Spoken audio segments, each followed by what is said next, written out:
Let me set the stage for this conversation in that I've been enjoying the day tremendously, and certainly since the start of the conference, we've had a lot of ideas around how technology is shaping, broadly speaking, the strategy of organizations. And I am a HR professor is what the label is, what they give me. But I quickly tell people I actually don't see myself as an HR professor. I see myself as a strategy execution professor, because I don't really care what your strategy is. At the end of the day, it's about having the right talent to execute it. And so when we get to the area of talent, it's almost always around strategy execution.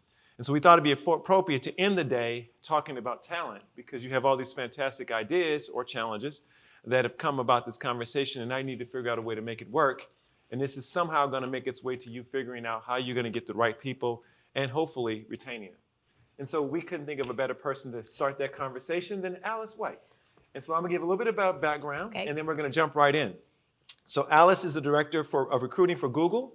It leads a team of 250 plus recruiters globally focused on all non-technical hiring, which includes sales, marketing, and all G&A hiring for entry level all the way up to executive level. As part of Alphabet, she has also led hiring for Google X, which is the Moonshot Factory. Yep. I want to, just as a side note, I want to change the UCI name. I want us to be the Moonshot Factory. That's a much better cool for a name for it. Do it. I gotta call figure yourself out, captain too. There's then, some if you donors and some funders who might have some thoughts around that, but I would love to get that on the agenda. And also DeepMind, which we heard about earlier, based in London, which is both are centers of innovation for Google. In addition to her experience at Google, Alice has worked with Blizzard Entertainment, Danaher, Allergan, and also has extensive experiences working with Heidrick and Struggles. And so, just as a note, was named one of the top 10 of the Talentful Top 50 Talent Leaders in Tech lists, where she was described as forward-thinking leader who continually pushes against the status quo to make recruitment more inclusive, more innovative, and most importantly, more fun. More fun. And so with that as a kickoff, I think we'll jump right in. No pressure. No pressure. Thank you so much. One thing for certain, we're going to learn, but we're going to have fun doing this. So let's talk about recoding talent. Yep. Right. So the recoding business is the theme today. Recoding talent, and there's a few elements around that. There's the type of talent that we need, but there's also even just basically the way we go about getting talent. And I'd be curious to just start, because you're recruiting a wide range of roles. How are you recoding even the process of thinking about how you go about getting these individuals to come join Google? Yeah, I mean, it's a great question. We do have the luxury of many people wanting to work with us, and I'll just put that out there, and not everyone has that advantage. But what I found, especially recently, is that more even than the benefits that we're offering, candidates are asking about social responsibility. It's fascinating to me. That is something that is coming up more and more. And even just the last couple of years, people really care about the place they work and what good they're doing on the planet. So I think if that's not on your radar, if you're not thinking about how to address that question with people that want to join, if they're not asking, that doesn't mean they're not thinking about it and wanting to know what your stance is. So, it's a competitive landscape for talent, even with some of the slowdowns that we're seeing of late with the macroeconomic conditions. But if you aren't thinking about social responsibility and how you want to talk about that as a place to work for your new talent, it might be a good idea.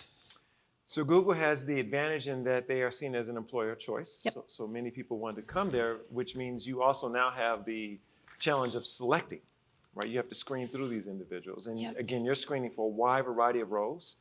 What are some of the things that you're looking for? How are you going about actually doing that screening process? Yeah, well, so there's a screening process that we go through, and some of that we try to turn over to the candidate to help them self-select in or out. So it's not just about letting people know about all the great things, it's also about the challenges, capability to deal with ambiguity, uncertainty, really portraying an accurate picture of the challenges of the workplace in addition to the opportunities, so that some people can opt out. So that happens at the very beginning. People kind of decide. For us, most people still say, yeah, but I still want to work for Google. So then we do some online assessments, which we find to be very productive. We haven't rolled those out across the whole enterprise, but we've done it in pockets. And of course, we love data. We've validated everything and experimented with it so that we find that that's a very efficient way to get faster to the shorter list of talent that might be right. And then when we get into in-person conversations, we've actually moved to more, we have lots of questions. You can look out online and find libraries of them, but we really try to get at critical thinking. And when we ask questions, we're mostly listening for how people think and how they attack the question, not just the answer to the question, but do they ask questions back? If you ask them a question that might even be out of scope for the role that they're interviewing for, do they push back on that and say, wait, why are you asking me this? Or do they ask questions like, okay, I have to open up a new store. That didn't seem like part of my job, but if I were to do that, how would I go about solving that problem? And asking questions about what resources are available to me and having it be more of a discussion so that the interview's really focusing on critical thinking and ability to learn and adapt, because hiring for skills is something that we're focused on, but we're not always hiring for the knowledge of how to do the job at hand, because that could potentially change very rapidly after someone joins. So there's the critical thinking skills. Right. There's probably some aspect of technical skill base minimum. And then Yes. there's the question which has come up quite frequently over the course of the day, culture. Right. And what is your approach to that in Google in terms of your recruiting? How are you thinking about in selection? We call it Googliness, and we have questions designed around assessing someone's Googliness. So we ask questions about how they work with others, how they solve problems, how they think about collaboration, and we've validated them over time, and they actually work to indicate, we test to see if people who've answered them a certain way and join how well they do, and then we iterate on them and continue to refine them. So we have a pretty strong culture, so it's in the candidate's best interest to know if they're going to be successful by going through that experience too, so it works pretty well. Now, in a lot of conversations I've had with leaders in HR in many organizations, when we talk about culture, sometimes there's also a conversation about how that plays in terms of some of the broader diversity, equity, and inclusion conversations that those organizations are having, and whether or not that the culture is facilitating that, or are they actually finding that that's creating challenges in the recruitment process? What's been your experience in Google? And obviously this is a topic of great importance for many organizations. Yeah, we think of it as culture add, so we're not assessing for culture fit, we're assessing for what they'll add to our culture. So that allows us to incorporate people from different backgrounds than maybe we've hired from before. I think it addresses the question that you're asking. It's not about fitting someone into our existing culture. It's about how does our culture continue to evolve and grow? What product areas are we getting into? What does this person bring and add into the mix? Now, even Google, I'm sure, will find that there's some areas where there's more demand than there is talent. And I'd be curious to get some sense from you, and I think we all would be, what areas are you seeing more demand than supply, and so there's scarcity there, and then, and I would imagine in some of the, like Google X and some of these other spaces, you're talking about maybe 5, 6 people that in the planet that might be perfect for what you're trying to do. So how are you going about, what are some of those areas? How are you going about dealing with that scarcity and identifying that talent? And what are some of the trade-offs you're having to make around that?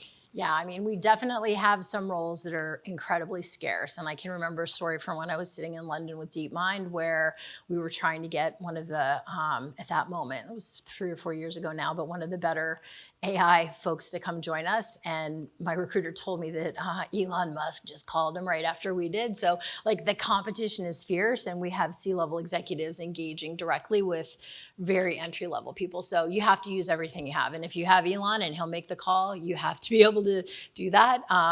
So I think from a recruiting standpoint, you have to use whatever you have to let the scarce talent know that you're interested, and then do your best to bring them on board. But there is a finite universe, right? So for some of those incredibly high demand roles, we're trying to focus more on skills and figure out, we have this luxury because we're large and because we do have incredible capability to train.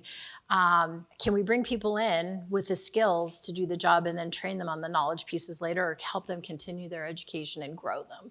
So we're also looking at how do we expand the available talent by going to the talent instead of having the talent come to us. So we've had an investment strategy over the last few years where, specifically because adding more people from underrepresented groups is important to us, because that's our universe of customers, and it's just the right approach for us to continue to develop products that are inclusive. We have to have a composite of employees that reflects that. And it's not always people that sit up in the Bay Area. It's not always that universe of talent that's up there. So we've doubled down on investment sites like Atlanta, Washington, D.C., outside the U.S. We've just made a huge investment in Africa.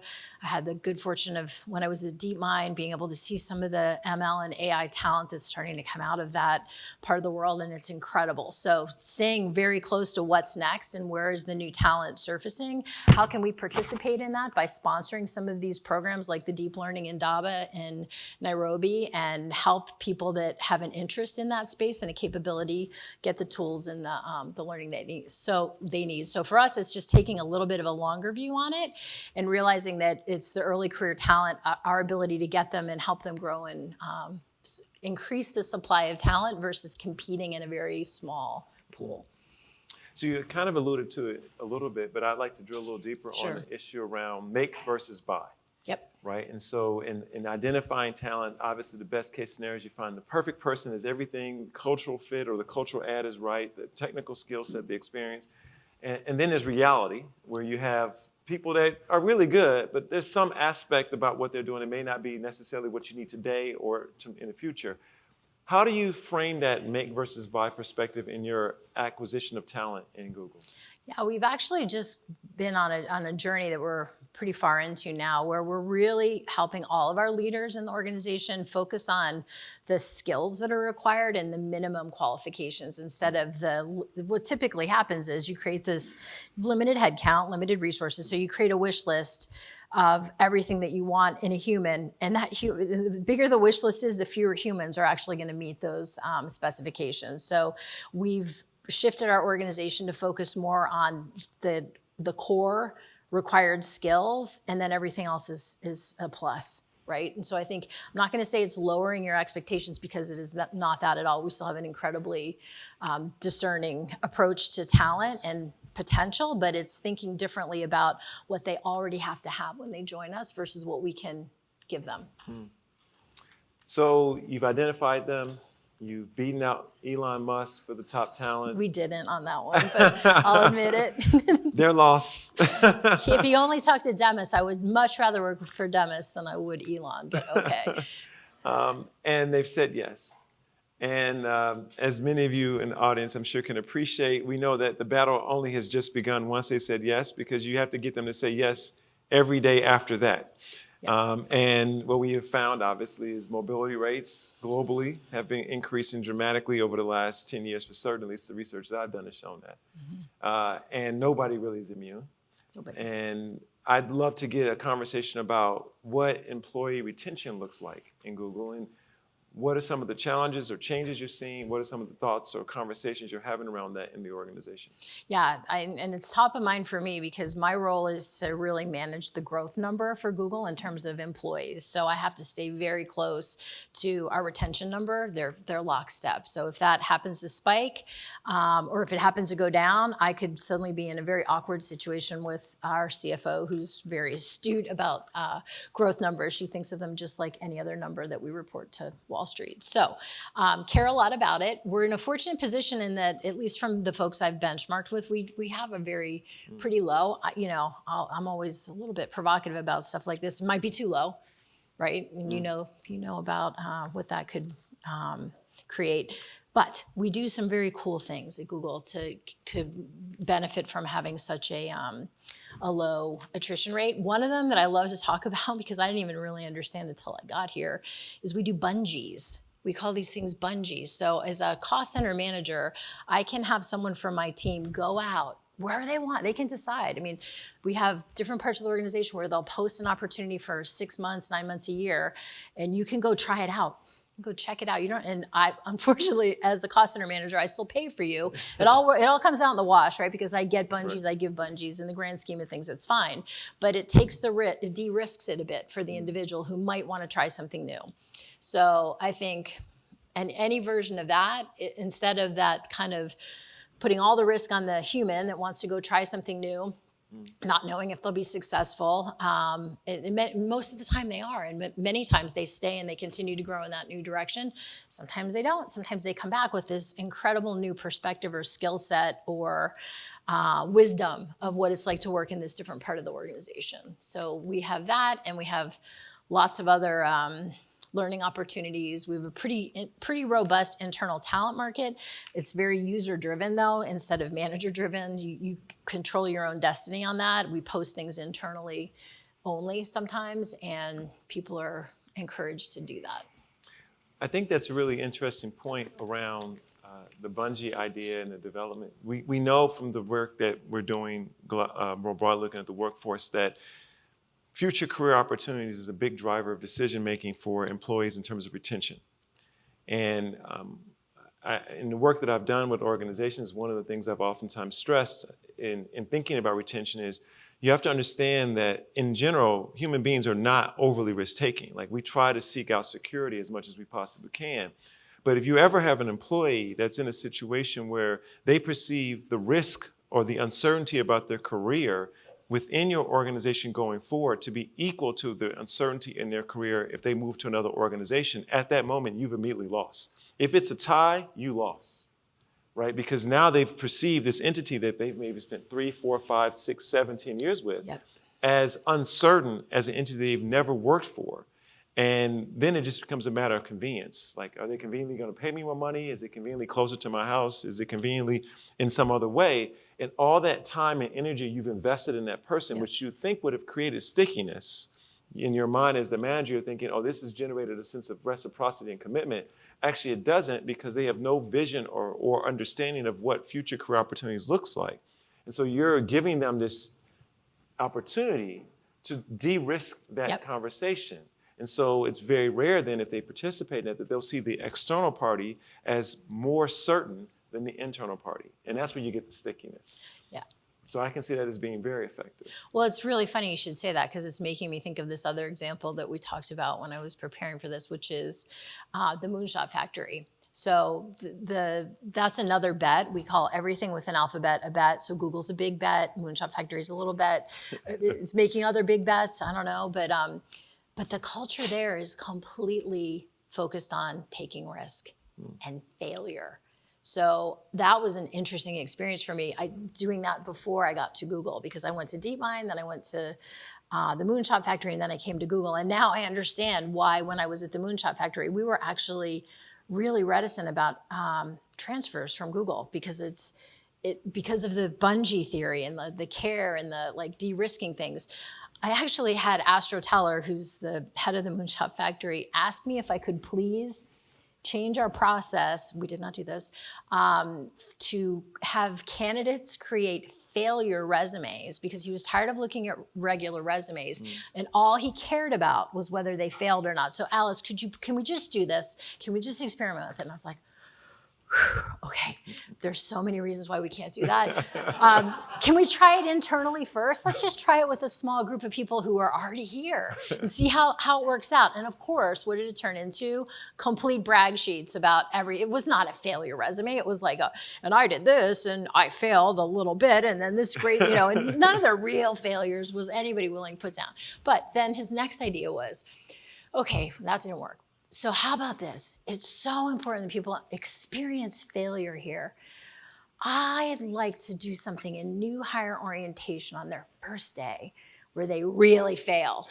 I'm like, oh no, again, it's worse. This is a worse idea than the first idea. He's like, because it's so important. We just need to get through it quickly, have them fail hard their first day. And I'm HR, I'm just like, so many reasons that's not gonna work. Basic concepts of self-efficacy. But we did end up with a compromise that I'm pretty proud of, because it was so hard. Sometimes he was a genius, right? Obviously, and coming up with these great, innovative, world-changing ideas, like putting the internet over Africa through air balloons in the stratosphere and harvesting wind. And okay, so we had this tiny game that we had for one of our other projects we're working on that was doing some information collection, and I actually got to pilot it, and I was like, oh, this is I love games. So it was a game where you'd get out there in a kind of like a work environment where you're all in a meeting together, nobody can really communicate. And you're trying to, you don't even, it's bad, right? You're on a planet, you don't know what you're doing. You're trying to fill up these tanks with different gases, and then you blow everybody up, right? And then you have to learn, oh, I have to talk to the other people that are in this meeting with me. Somebody has a little information I don't have. So we settled on that. That was enough of a failure that we could have people experience in their new hire orientation. It kind of satisfied his urge to really get his point across. Nobody quit after the first day, which would have been really disappointing for my team that worked so hard to get people on board. But I think it's an interesting example of, the different cultures and what you have to be screening for. That, I mean, we're screening for something completely different for people that were going to come in and try to create the next Google than we were for the people that are with the Google that's 25 years old trying to continue to grow. One of the things that we're very interested in the business school here, and it's actually one of our strategic priorities, is how do we fundamentally change the pipeline of talent that exists in Southern California around business and technology. And there's sort of two big aspects to that. One is the skill sets that they have and ensuring that they have the skill sets that are relevant for employers like yours. And the other aspect around it is diversifying the pool of that talent. And we have a lot of statistics that show, particularly in the technology space, the underrepresentation and low levels of participation. And we think that represents a major challenge to the economic growth and economic stability of our region if that perpetuates itself. So we've had to start thinking a little bit more bigger around, well, it's not just what we do with the students that we have, it's also a story about the students that never showed up here. And how do we get deeper pipelines earlier in the process? And for us, that's led to a partnership where we've created what we call our Future Leaders Initiative, which is a program where we're working with high schools, districts in the region to support students to get exposure earlier in their careers around business, technology-related careers. And so that's been a great success for us. But I think it's a bigger story for organizations to think about how they proactively invest in the pipelines earlier before they actually harvest. And I'd be curious to get some sense as to how is Google thinking about that? How is, more broadly, Google thinking about expanding the pool of talent that one day, maybe soon, maybe down the line, shows up at Google's doorstep? Yeah, I mean, I think I saw it even thinking about the apprenticeship model, when I was at DeepMind, it's something we experimented with because there were roles where you didn't necessarily need to have a college degree to do them, and you could actually start them right out of their version of high school. But what was missing was some of the softer skills and the adulting skills that people don't get if they don't have this amazing university environment and the network and the cohort that they go through. And so actually tapped into another firm that was focused on this and providing an artificial infrastructure for new high school grads to be apprentices, to be placed on the front of house, which is like the reception area at Google. And they were really successful. And so we decided we're going to fill all those jobs with that. And why wouldn't we, right? And then over time, they have a growth trajectory because we can continue to grow them and develop them, maybe sponsor. If they do want to move into something where it's required that they have higher level education, then we'll pay for it, and help them get there. So I think that's one example. I mean, we're also, when I was at Blizzard Entertainment, Girls Who Code was such a wonderful exposure to that, to get younger people experiencing what it's like to go to work, because they haven't. If they're not lucky enough to have a parent that had to bring your kid to work day, some people don't ever get to see what it's like to be working for a company with all the benefits that we have. Yeah. So community outreach, things like that. Thank you.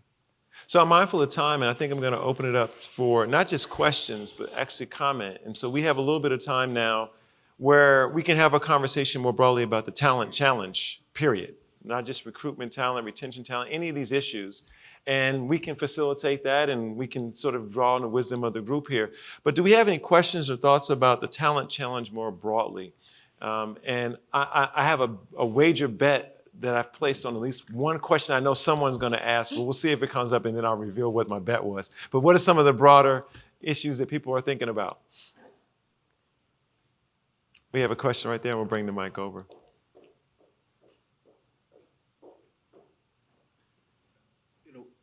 Wall Street Journal recently published a survey of the top companies, for career mobility. I don't know whether you had a chance to see those. And of the top 10, the only one could even call a kind of Silicon Valley type company was Cisco, which I think is more legacy Silicon Valley. And so I was wondering what your thoughts. So these are more kind of the traditional companies like AT&T, American Express. So I thought that those results were a little surprising. What were they top 10 in? Mobility, career mobility. So Oh, going up within the company. So no Silicon Valley company other than Cisco was on that list.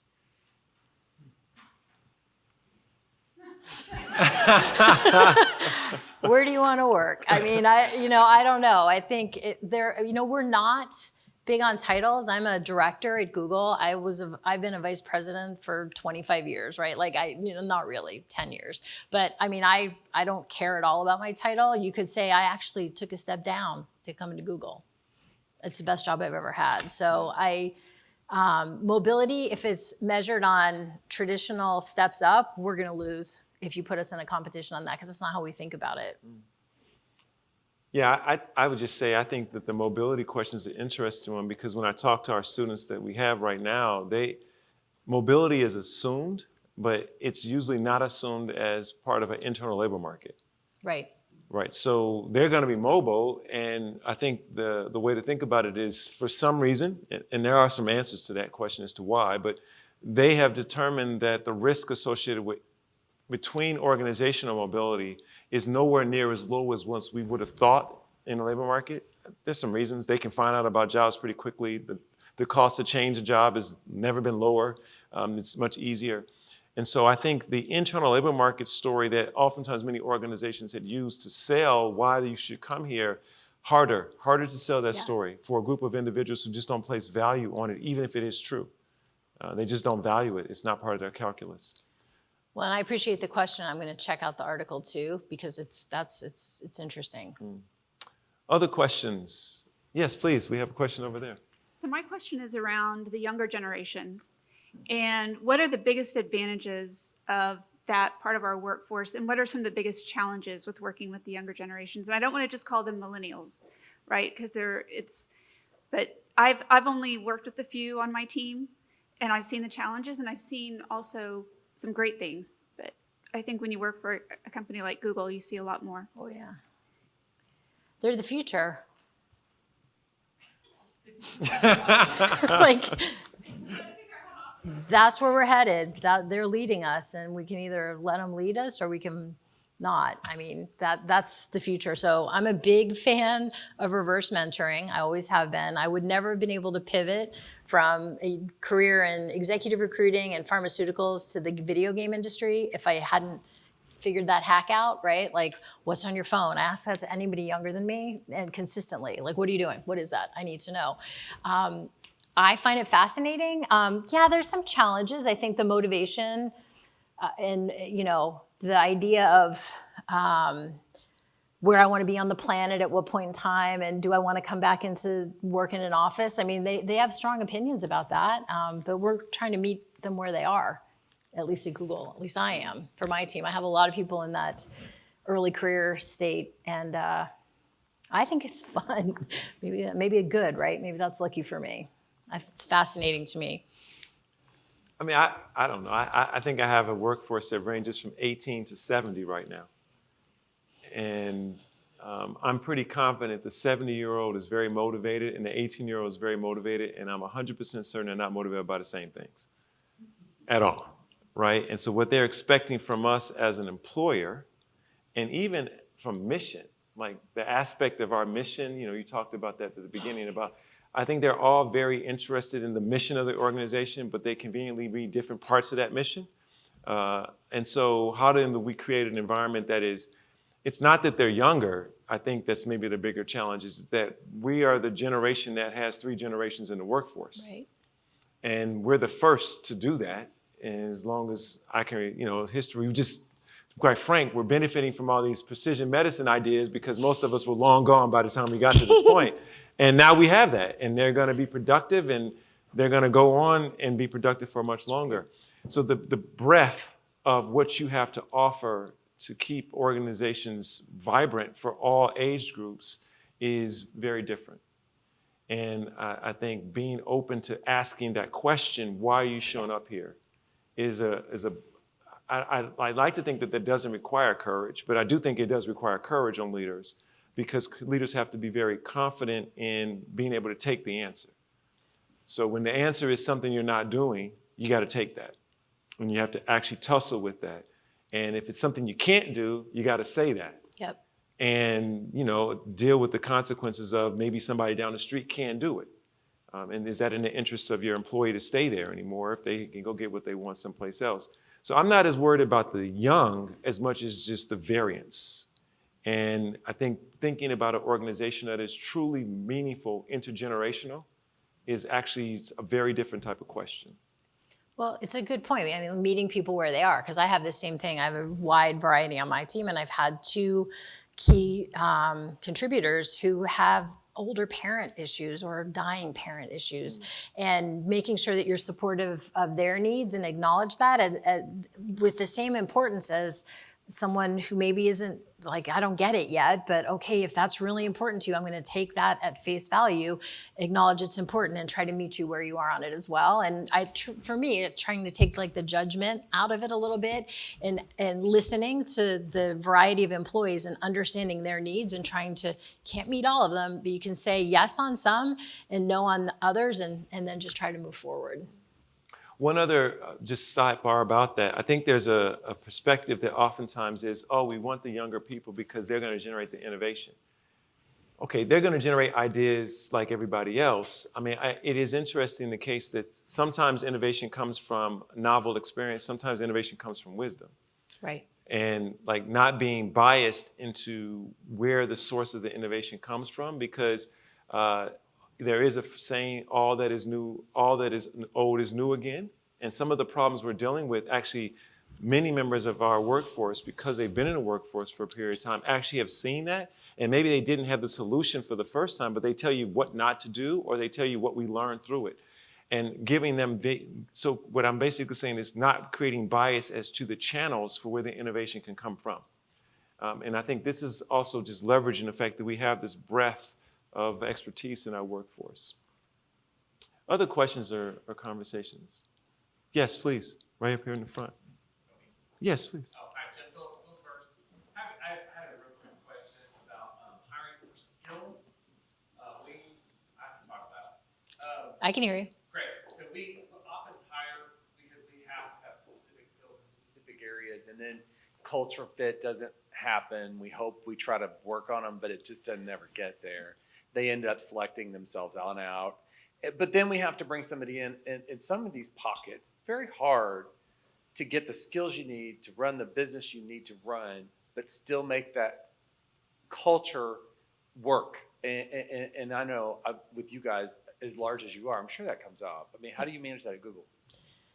I mean, culture is, making sure people are successful and engaged and thrive in the work culture is kind of non-negotiable. Like I haven't seen many people from cultures that were really different than Google's that wanted to bring that in, be successful, right? Like, I'm not going to name any cultures that we know of, but I think basic skills, knowledge is the thing that you can add to, right? Like if someone doesn't have the basic skills to do the job, that might be tricky, but if they have the basics and you can really get specific on that job description and think of what else you can give them once they get there, having the culture and the basic skills, then closing the knowledge gap would be my advice. At least that's what we've seen. Yeah, I'll kind of answer that referring back to the theme, recode. So I think one of the interesting challenges that the technology discussion we're having right now is there are going to be more situations where we're going to need individuals with particular skill sets that are coming from spaces that are just very dissimilar to where we've been in as an organization, Right. And especially if we're a legacy, larger organization. And the recoding that you have to ask yourself is, am I going to recode the talent, or am I going to recode my culture? And that's, listen, I can see answers either way, but if the talent that you're bringing in represents the future of your offerings, your client expectations, and all your operations, the reality is what you really are going to have to do is recode your culture.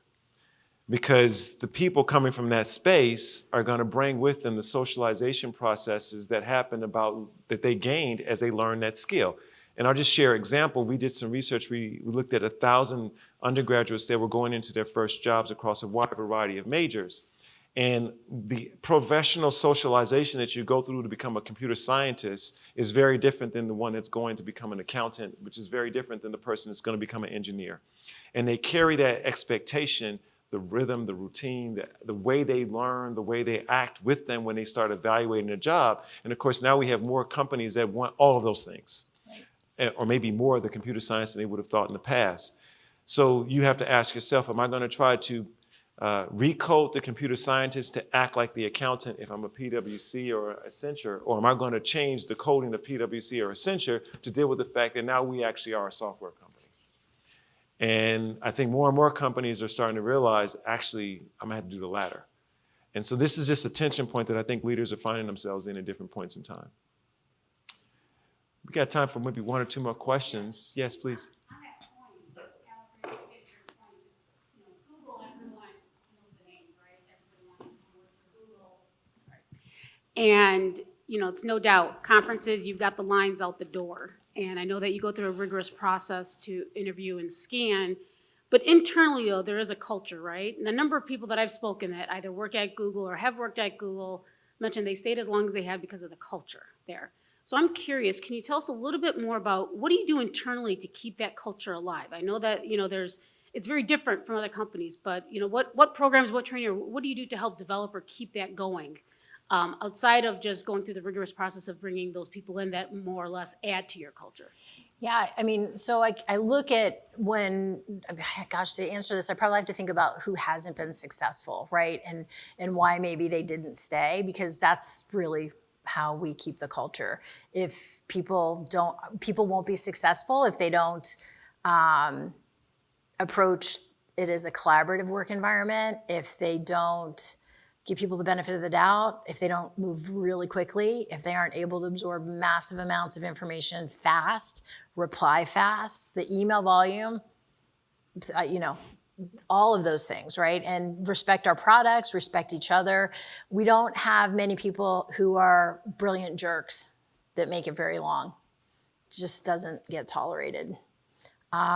So I think that kind of perpetuates a culture that makes people want to come to work, feel good about being there, feel valued, and feel that there's a standard that we're all living up to. And it's not, it's not a credo on a wall or anything like that. It's the sense that non-googly behavior is not going to make it. You don't last very long. So my hunch, my bet was over lunch we talked about remote work. And we didn't get a question about this, so I lost my prop bet. But I'm curious, given we have about a few more minutes, if there were any questions or if you want to share any thoughts about how Google is thinking about that as the next evolution of work, especially because I know, because I taught and used cases from Google about these fantastic real estate investments that you've made for workplaces and how that was such a big draw, 2018, 2019. What's the perspective on that in Google now? I'm going to try to make everybody feel better. We're figuring it out too. We do not have our act together yet on what this means for us even. So I just transferred myself from our Mountain View office down to our Irvine office. We have people scattered across the planet right now. We don't know where everybody is. We're trying to get everybody to come back to the office. We're recommending like a 3-day hybrid work sounds about right. We're trying to have events that make people want to get back in person and collaborate, but we're still figuring it out too. So our approach has been flexible, encouraging, and headed toward an environment that the new version of what we left behind has turned into will be hybrid. So that means some people are totally remote. Some people, and you can opt in on that. We've actually, one thing we did that might be interesting is we put together a tool that if you were thinking you wanted to go remote or you were thinking you wanted to move to a different location, we let you plug into that and see, is it possible? Because it had to make sense for your job and for your product area and your team. And so figure out if you can before you ask. And then also figure out if you're deciding to go from Mountain View to somewhere cheaper, guess what? Your salary gets adjusted. So why don't you take a look at that and make sure that that's going to work for you before you go through the effort to let your boss know that you want to do it. And so I think that really helped too, because it gave people some tools to really make an informed decision. And then we saw a lot of mobility, but it's still settling in. And I think we got very particular even about what we were calling it. We decided we can't call it return to office anymore. It's not return to anything. It's returned. We're not returning to anything. We're going to something new. It's this new hybrid version of something that we're all still figuring out. So we stopped saying RTO. That I just said it, but like we're calling it. What are we calling it? Hybrid. Yeah. Yeah. Well, I'll put in a plug for the 8th annual CDT conference. We can pick this conversation up from there. Sounds but good. in the meantime, can we please thank Alice for sharing these? You're welcome. Thanks for having me.